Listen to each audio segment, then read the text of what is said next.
우리 1절부터 7절까지 한 절씩 교독합니다. 신약성경 295쪽입니다. 성도를 섬기는 일에 대하여는 내가 너희에게 쓸 필요가 없나니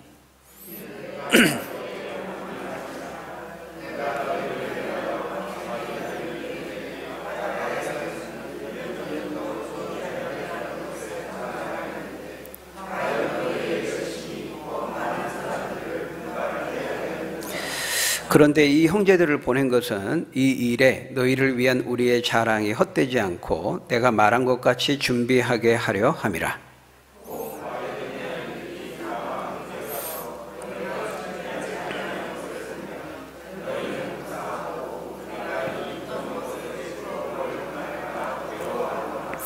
그러므로 내가 이 형제들로 먼저 너희에게 가서 너희가 전에 약속한 연보를 미리 준비하게 하도록 권면하는 것이 필요한 줄 생각하였노니 이렇게 준비하여야 참 연보답고 억지가 아니니라.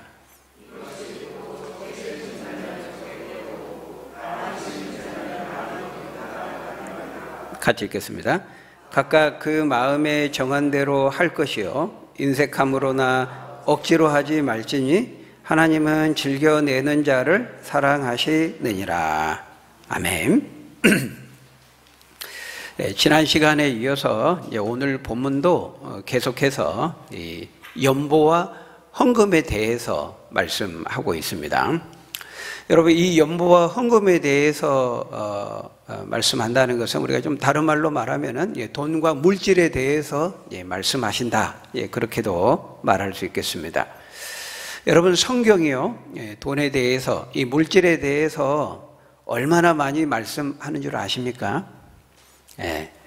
엄청나게 많이 말씀합니다. 우리가 성경을 보면 만일 우리가 이 돈, 이 물질이라는 주제를 우리가 신구약 성경 전체를 관통해서 살펴본다면 아마 깜짝 놀라실 거예요.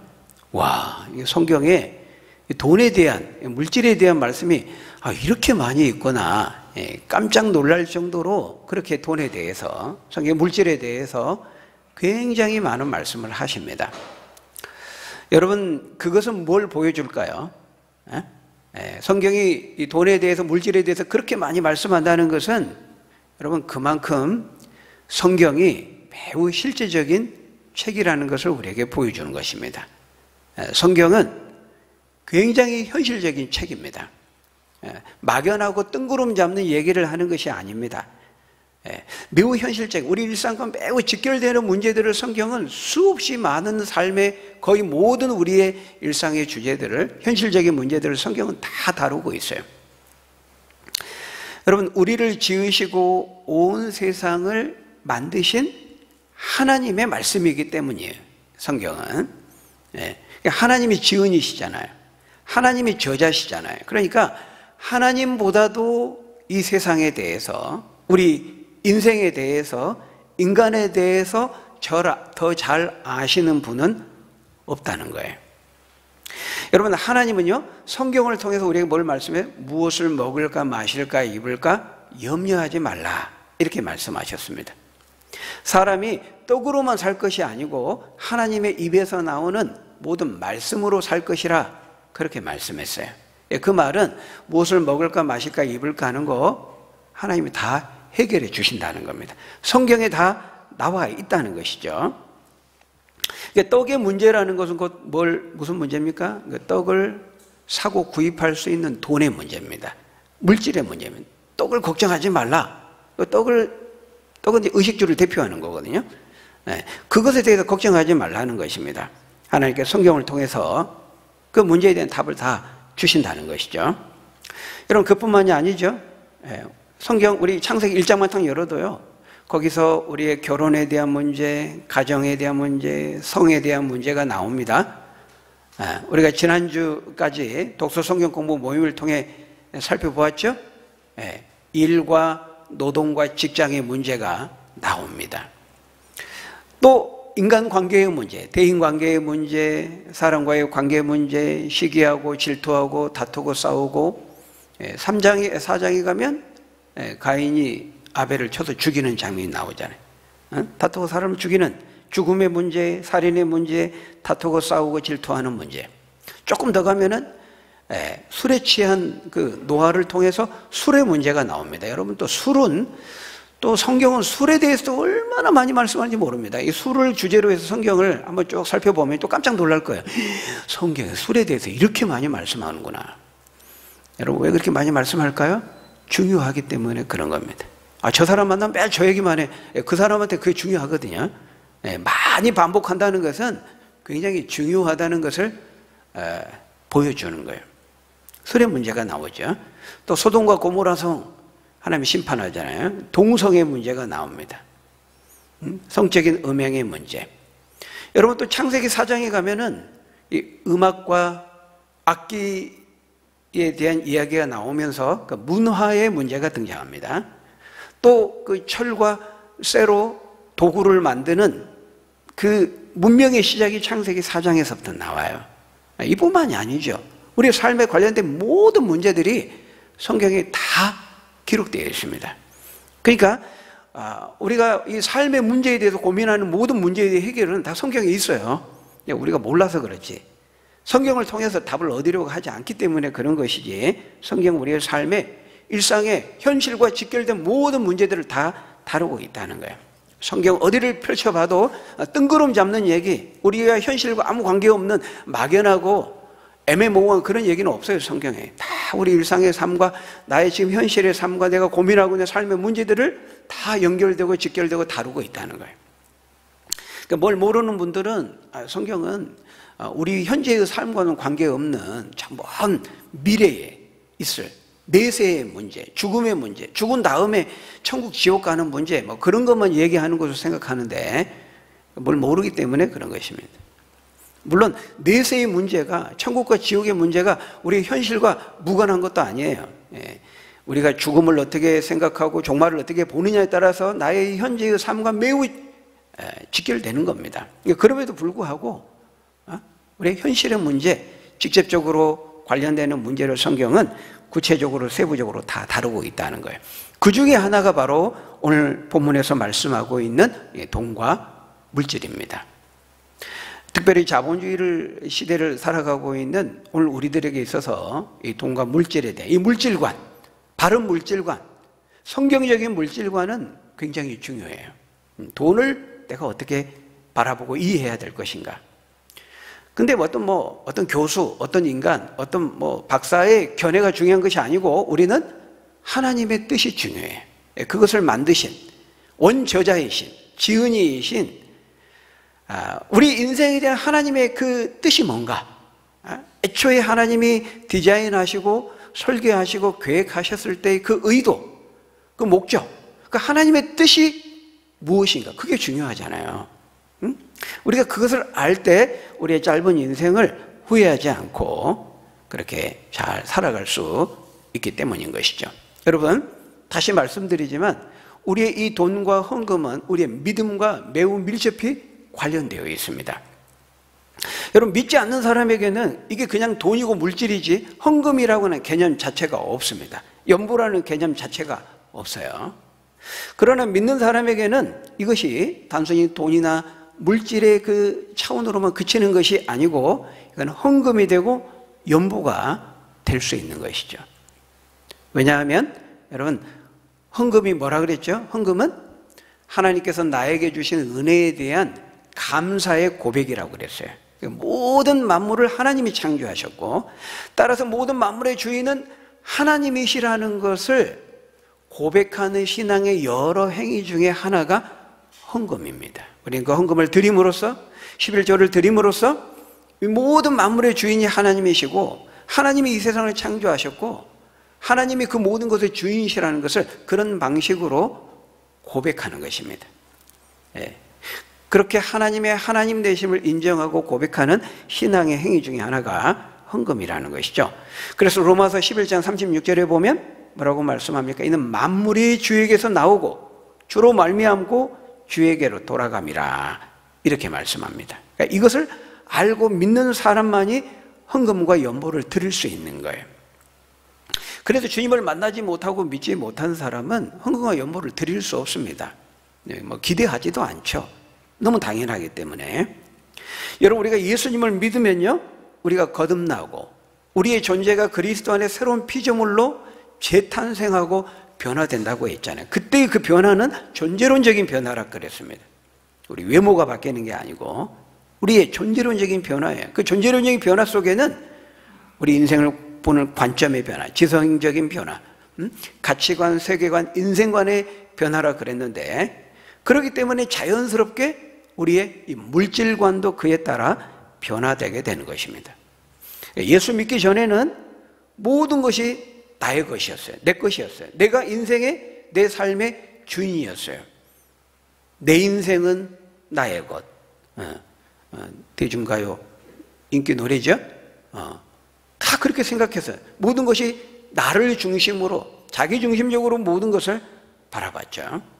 근데 예수님을 믿고 만나면 어떻게 됩니까? 주님이 나의 주인이 되는 것입니다. 나의 로드가 되는 것입니다. 그리고 나의 구원자가 되는 것입니다. 세이비어. 여러분, 예수님이 나의 진정한 주님이 되십니까? 하나님이 나의 주님 맞나요? 그렇다면은 하나님이 나의 주님이시고 예수님이 나의 주님이시라면 그 주님이라고 하는 그 고백 속에는요, 두 가지 의미가 담겨 있어요. 내가 하나님을, 예수님을 나의 주님이라고 하죠. 우리가 주님이라고 하죠. 그 주님이라고 하는 의미에는요, 두 가지가 들어있는데, 하나는 나의 구세주, 나의 구원자라는 그 의미에서, 나의 구세주라는 의미에서의 주님인 것입니다. 세이비어라고 말하죠. 나를 구원해 주시는 분. 구세주. 구세주라는 의미에서의 그 주님이라는 거예요. 내가 주님 할 때에는 그 의미가 있고요. 또 하나는 나의 주인이라는 의미에서의 주님이신 겁니다. 나의 로드. 그러니까 세이비어라고 하는 구세주, 구원자라고 하는 그 구세주라는 의미의 주님과 나의 모든 삶의 주인이 주님이시라고 하는 그 로드로서의 주님의 그 고백이, 그 두 가지 고백이 그 주님이라는 말 속에 들어가 있다는 거예요. 여러분, 그 의미를 알고 사용하시기 바랍니다. 의미도 모른 채 사용하면 안 되죠. 주님이라는 말 속에는 뭐가 있다고요?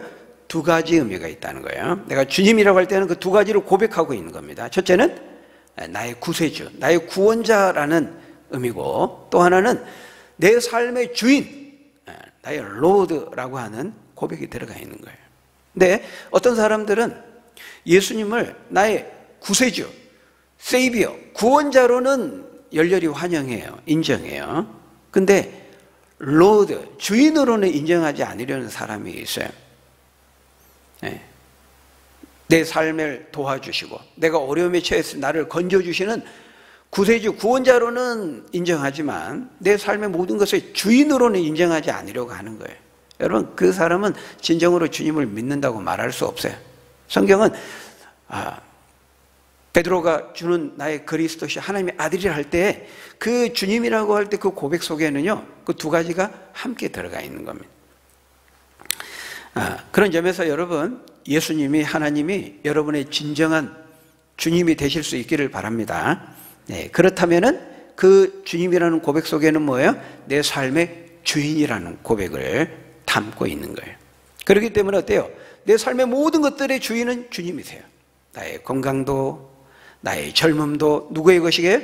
주님의 것이에요. 내 삶도, 나의 죽음도, 사나 죽으나 다 주의 것이요 그랬잖아요. 주님이 주인이시라는 거예요.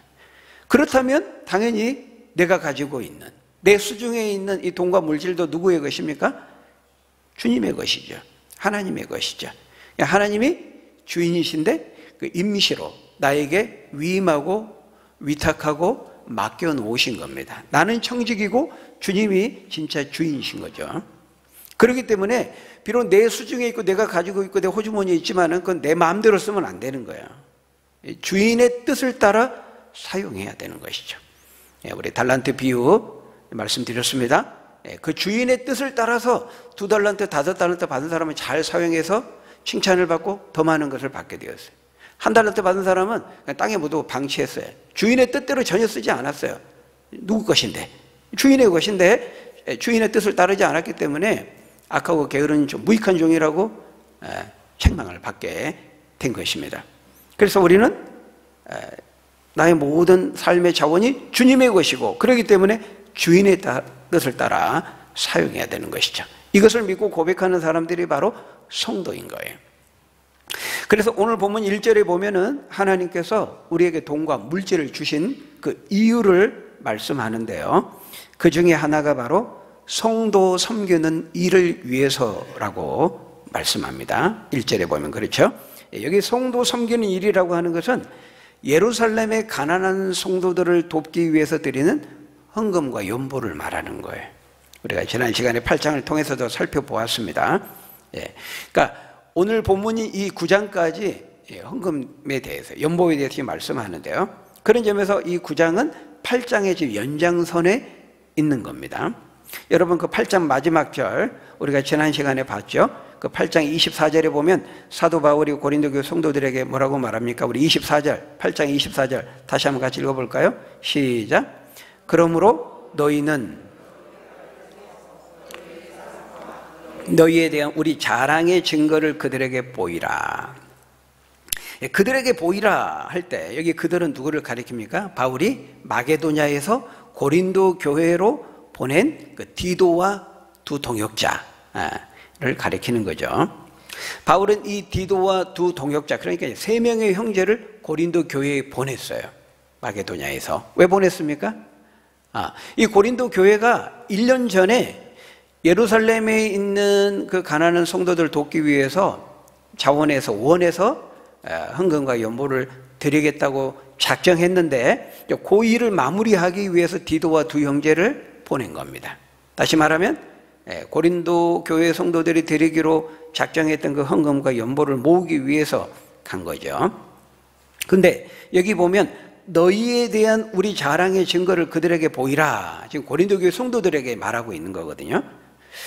그러니까 사도 바울이 이 고린도 교회의 세 형제, 디도와 두 동역자, 3명의 형제를 보내면서 고린도 교회를 자랑한 겁니다. 여러분 오늘 본문 2절에도 보면 이 자랑에 대해서 또 말씀합니다. 2절에 보면은 오늘 본문 2절 우리 같이 읽어볼까요? 시작. 이는 내가 너희의 원함을 알미라. 내가 너희를 위하여 마게도냐인들에게 아가야에서는 1년 전부터 준비하였다는 것을 자랑하였는데 과연 너희의 열심이 퍽 많은 사람들을 분발하게 하였느니라. 그러니까요, 벌써 고린도 교회의 성도들은 예루살렘 교회의 가난한 자들을 돕기 위해서 헌금과 연보를 내겠다고 작정한 지 지금 얼마의 시간이 흘렀어요? 1년이라는 시간이 벌써 훌쩍 지난 겁니다. 그리고 여기 보면 아가야 그랬는데 이 아가야는 바로 이 고린도를 가리키는 겁니다. 고린도가 아가야의 수도였어요. 그 당시에. 그러니까 여러분 무슨 말입니까?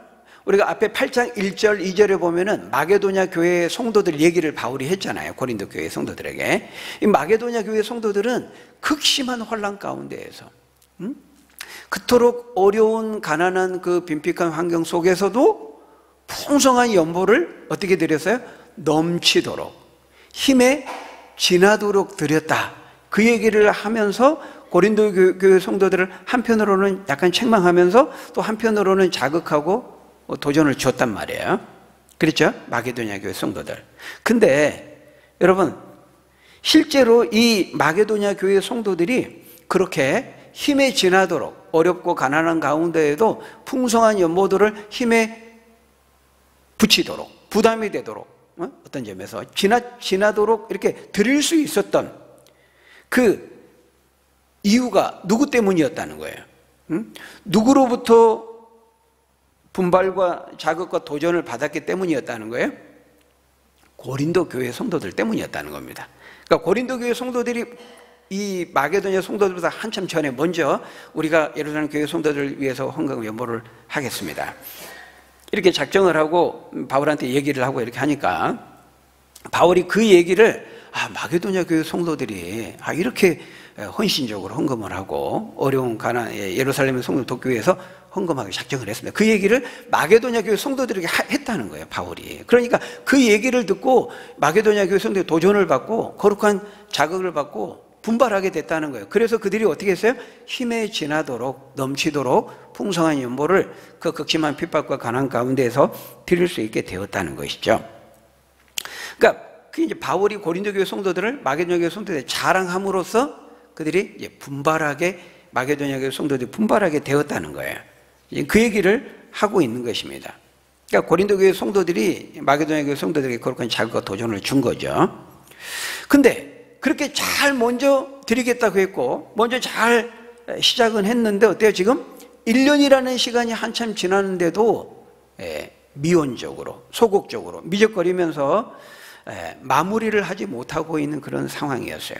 그것에 대해서 바울은 너희들 때문에 마게도냐 성도들도 그렇게 내가 자랑해가지고 도전을 받고 분발해가지고 이렇게 힘이 지나도록 이렇게 헌금을 하고 그러는데 여러분들 지금 먼저 드리겠다고 시작하고 결심해놓고 1년이 지나도록 마무리도 못하고 있으니 이게 뭡니까? 이게 너무 부끄러운 일 아닙니까? 이렇게 말하고 있는 거예요. 거기 3절 4절의 말씀이 바로 그것입니다. 우리 3절 4절 같이 읽어볼까요? 시작. 그런데 이 형제들을 보낸 것은 디도와 두 동역자를 말합니다. 이 형제들을 보낸 것은 이 일에 너희를 위한 우리의 자랑이 헛되지 않고 내가 말한 것 같이 준비하게 하려 함이라. 혹 마게도냐인들이 나와 함께 가서 너희가 아직까지 준비하지 않고 마무리하지 아니한 것을 보면 너희는 고사하고 우리가 이 믿던 것에 부끄러움을 당할까 두려워하노라. 여러분 예를 들어서요, 제가 우리 목사님들이나 우리 다른 교회 성도들한테 우리 주님의 숫교회 성도들을 막 자랑했다고 칩시다. 우리 교회 주님의 숫교회 성도들 얼마나 신실한지 몰라요. 정말 마음이 따뜻하고 사랑이 넘치고 풍성하고 참 한결같고 정말 신실해요. 이렇게 제가 입에 침을 튀겨가면서 자랑을 했는데 근데 막상 와서 보니까 영 아닌 겁니다. 말한 거하고 들은 거하고 너무 다른 거죠. 그러면 어떨까요? 제가 자랑했던 제 입이 얼마나 무한하겠어요. 무색하겠어요. 그죠? 그런 상황인 겁니다. 마게도냐 교인들에게 고린도 교회 성도를 막 자랑해 놨는데 지금 1년 지나도록 마게도냐 성도들은 이미 힘이 넘치도록 이렇게 헌신을 하고 헌금을 하고 했는데 먼저 시작해가지고 당신들 때문에 이렇게 자극을 받아 했는데 마무리도 못하고 미적거리고 시간만 흘려보내고 시작은 거창하게 하고 멋지게 했는데 마무리를 못하고 있으니 어찌 부끄러운 일이 아닙니까? 이렇게 말하고 있는 거예요. 그러니까 예수님 말씀대로 하면 뭐예요? 지금 처음 된 자가 나중되고, 그죠? 나중된 자가 처음 되는 일이 있느니라 그랬는데 꼭 그런 격입니다. 그렇게 된 거예요. 처음에 먼저 시작을 해놓고 마무리를 못하는 거예요. 마게도냐 교회 성도들은 늦게 시작했지만은 처음이 된 거죠. 여러분 우리 신앙의 삶에 우리 인생에 또 이런 일이 있을 수 있어요. 전도서에도 그걸 말씀하잖아요. 그러니까 지금 내가 조금 먼저 출발하고 앞서간다고 해서 교만하고 자랑할 것도 아니고요. 조금 늦었다고 해서 인생의 실패가 아닙니다. 그러니까 영적인 부분에서도 그렇고 인생의 다른 측면에서도 그래요. 인생은 마라톤과도 같고 수많은 변수가 작용을 해요. 그러니까 오늘 조금 잘 나가고 잘 된다고 해서 교만하면은 내일 어떻게 될지 몰라요. 반대도 역전도 있는 겁니다. 오늘 좀 어렵고 힘들다고 해서 절망하고 낙심하고 포기할 것도 아니에요. 우리가 선을 행하되 낙심하지 말지니 포기하지 아니하면 때가 이름에 거두리라 그랬잖아요. 그러니까 처음 된 자가 나중되고 나중된 자가 처음 되는 그런 격이 된 거예요. 여러분 우리는 신앙적으로 영적으로 그래서는 안 되겠죠. 이 고린도 교회 성도들처럼 되어서는 안 됩니다. 시작은 거창하게 멋지게 했다가 마무리도 못하고 그렇게 되면 안 되고 어때요? 오히려 시작은 미약하지만 끝은 창대하리라. 그렇게 돼야 되지 않겠어요? 우리가 가면 갈수록 신앙의 연수가 더해지면 더해질수록 교회도 나이가 먹으면 먹을수록 더 우리가 성장하고 성숙하고 믿음의 진보를 드러내고 처음에만 잠깐 반짝했다가 그냥 식어버리는 냄비신앙 그런 게 되면 안 되고 한결같이 끝까지 주님 앞에서는 그날까지 우리가 다른 사람들을 오히려 분발하게 하고 거룩한 자극과 도전을 주는 선한 영향력을 끼치는 그런 믿음의 사람들이 다 되실 수 있기를 주의 이름으로 축원합니다. 그 다음에 여기 이제 5절에 보면요, 하나님이 받으시는 헌금이 있고 받지 않으시는 헌금이 있다고 말합니다. 우리 5절 한번 같이 읽어볼까요? 시작. 그러므로 내가 이 형제들로 먼저 너희에게 가서 너희가 전에 약속한 연보를 미리 준비하게 하도록 권면하는 것이 필요한 줄 생각하였노니 이렇게 준비하여야 참 연보답고 억지가 아니니라. 사도 바울은 디도를 포함한 이 세 명의 형제들을 먼저 고린도 교회에 보낸 이유를 설명하면서 참 연보에 대해서 말하고 있어요. 참 연보, 참 헌금. 그 말은 안참 연보가 있고 안참 헌금이 있다는 거죠. 여러분, 어떤 헌금이 참 헌금일까요?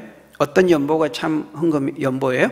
여기 보니까 미리 마음으로 믿음으로 준비해서 드린 연보, 그것이 참 연보고 참 헌금이라고 말하고 있습니다.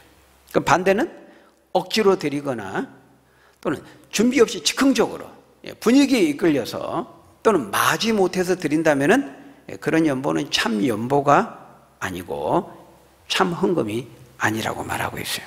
여러분, 참 연보가 아니고 참 헌금이 아니다, 이 말은 뭐예요? 하나님이 받지 않으신다는 겁니다.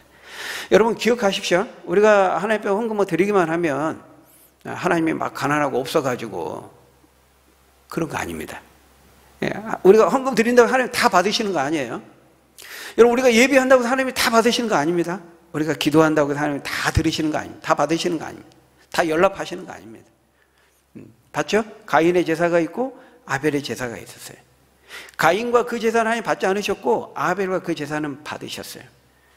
여러분, 하나님은 인격적인 분이에요. 아무 생각 없이 보아도 보지 못하고 듣지 못하는 목속으로 된 우상이 아니라, 감각이 없는 우상이 아니라는, 하나님 인격적인 분이에요. 감정을 가지고 계세요. 다 보시고 지성적으로 판단하시고 하시는 분이에요.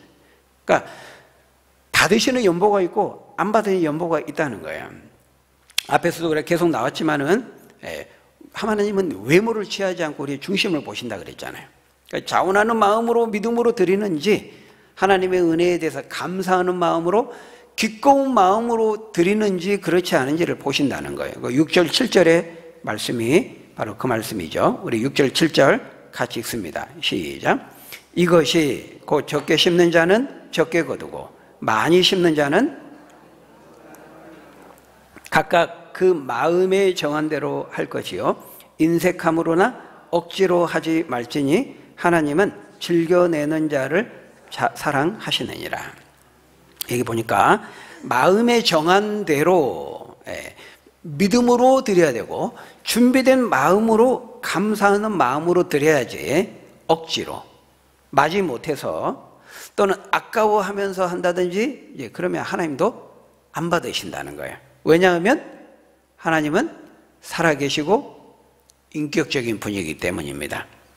하나님도 치사해서 안 받으세요.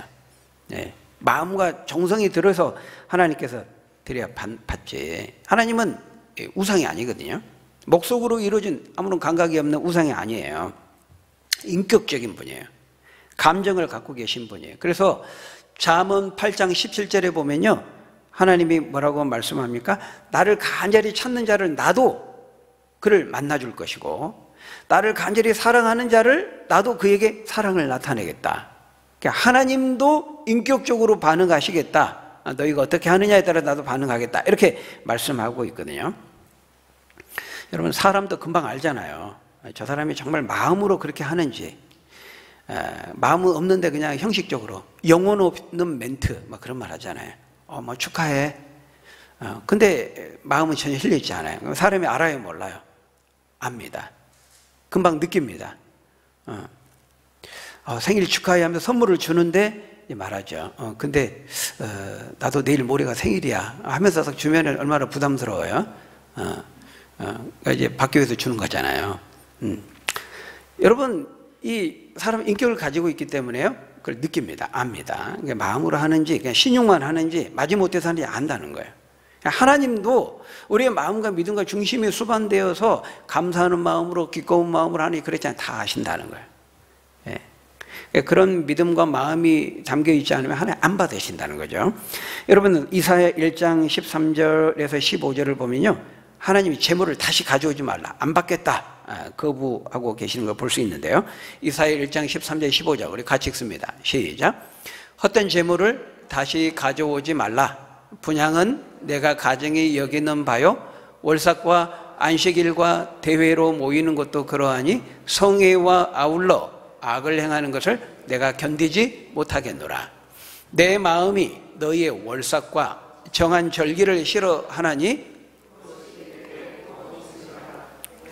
지기에 곤비하였느니라.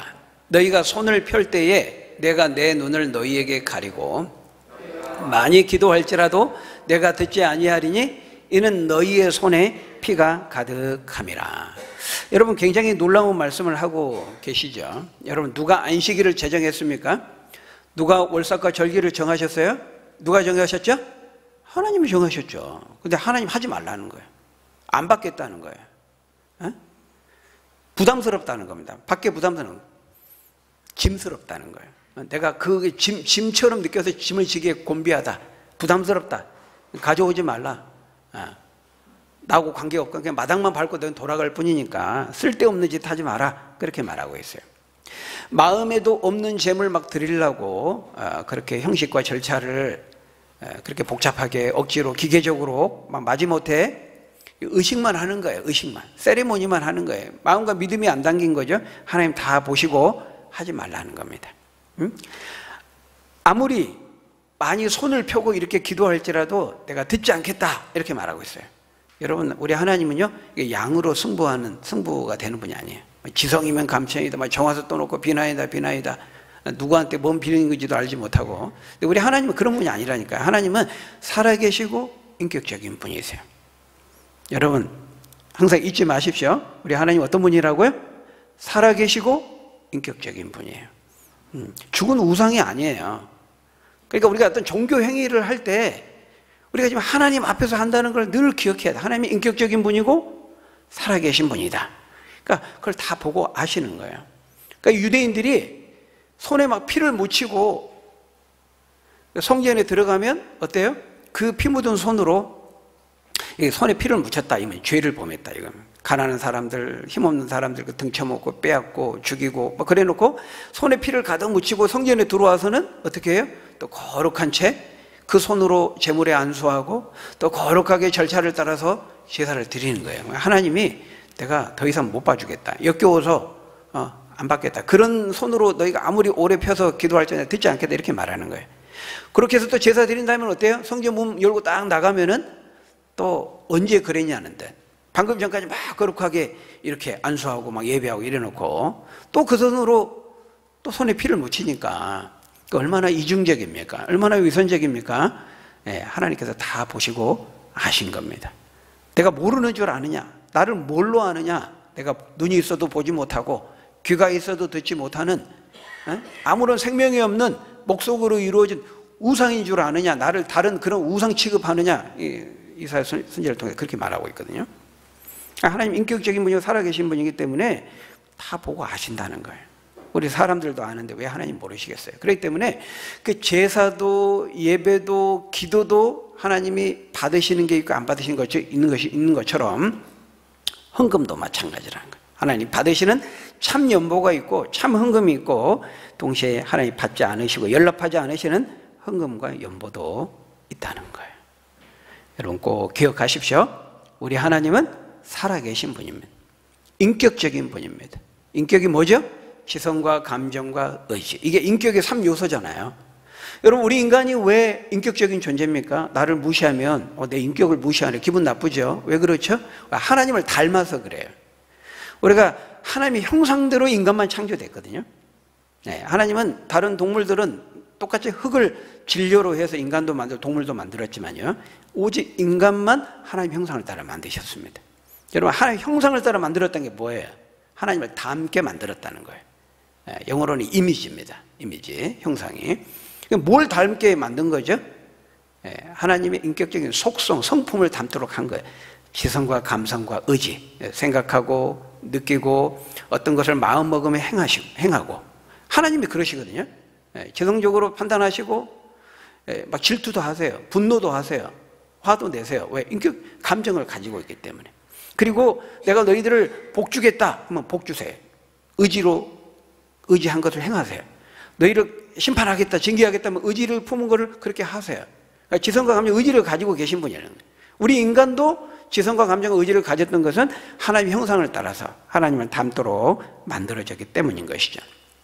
그래서 우리 인간도 금방 이게 알고 느끼는데 심령과 폐부까지 헤아리시는 불꽃 같은 눈동자를 가지신 그 인격적인 살아계신 하나님께서 왜 모르시겠느냐 하는 거예요. 여러분, 우리가 헌금을 드릴 때에도 믿음으로 드리시기를 바랍니다. 준비된 마음으로, 자원하는 마음으로 드리시기를 바랍니다. 이런 모든 삶의 자원들은, 물질과 돈과 모든 삶의 자원들은 하나님의 것입니다. 하나님이 주인이십니다. 하나님이 우리에게 잠시로 맡기신 것이고 위임하신 것이기 때문에 나의 삶의 자원들을 그 주인의 뜻을 따라서 사용해야 되는 거예요. 그리고 그렇게 사용하는 삶의 자원들을 그렇게 사용하는 우리의 모습을 보면서 다른 사람들을 분발하게 하고 그들에게 거룩한 자극과 도전을 주고 선한 영향을 끼칠 수 있는 저와 여러분들이 다 되시기를 예수님의 이름으로 간절히 축원합니다. 기도하겠습니다. 아버지 하나님, 감사합니다. 우리가 일생 다하도록 한순간에만 잠깐 반짝하는 그런 사람들이 아니라 처음은 미약하지만, 시작은 미약하지만 끝은 창대하는 것처럼 가면 갈수록 우리가 하나님을 더 깊이 만나고 믿고 섬기고, 그래서 하나님께 먼저 칭찬받고 인정받고 또 사람들에게도 좋은 평판을 받고 사람들을 분발케 하고 거룩한 자극과 도전을 주고 선한 영향을 끼치는 그런 신실한 믿음의 사람들 다 될 수 있도록 하나님 축복해 주옵소서. 예수님 이름으로 기도합니다. 아멘.